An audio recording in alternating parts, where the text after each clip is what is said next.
Остар мирис на изгорена пластика и електроника. Магливо, загушливо. Воздухот во околината на Трубарево е тежок. Камиони полни со песок се пробиваат низ тесните улици да ја затрупаат и последната искра од огнот кој остави пустош и кој беше изгаснат по интервенција долга повеќе од 15 часа. Чад, пепел, токсичен воздух. Ова се последиците од пожарот кој изби во магазините во кои имаше електронски отпад и пластика. Теренот во Трубарево се прекрива со песок и земја. На терен се уште се припадници на полицијата, армијата и пожарникарските екипи.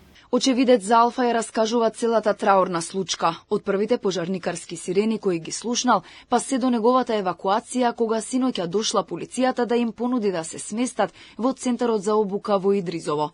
Повеќето жители, како што раскажува Јован Блажевски, на брзина ги напуштиле своите домови. Из утрината можеше да се забележи дека тие се враќаа во своите куќи, но само на кратко, да се испакуваат по некоја торба и привремено да го напуштат своето живеалиште. Во Маđари кај роднини преноќивме, да, отидовме до кај нив. Еве сега дојдовме некои дополнителни работи да земеме, пошто бевме наеднаш искочени од куќата. И така да... Соседите исто се евакуира? Да, сите, Сите истринами, сите соседи, да, од страна на МВР беа предупредени дека треба да се отстранат од местово, да се евакуираат. Во Идризово имало припремено некои си 300-400 легла кревети за сместување на жителиве, кои породнени, кои попријатели. Директорот на Дирекцијата за заштита и спасување Стојанче Ангелов ги сподели сите детали за сложената интервенција.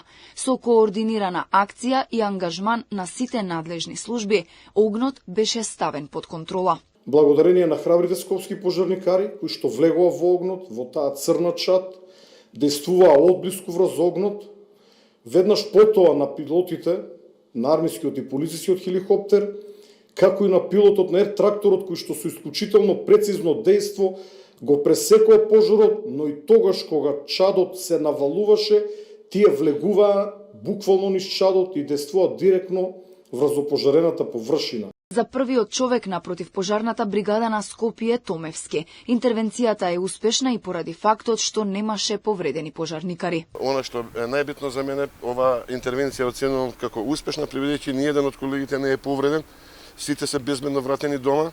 Пожарот што избувна вчера во магазини каде се складирале електронски отпад и пластика беше успешно изгаснат доцна во ноќта.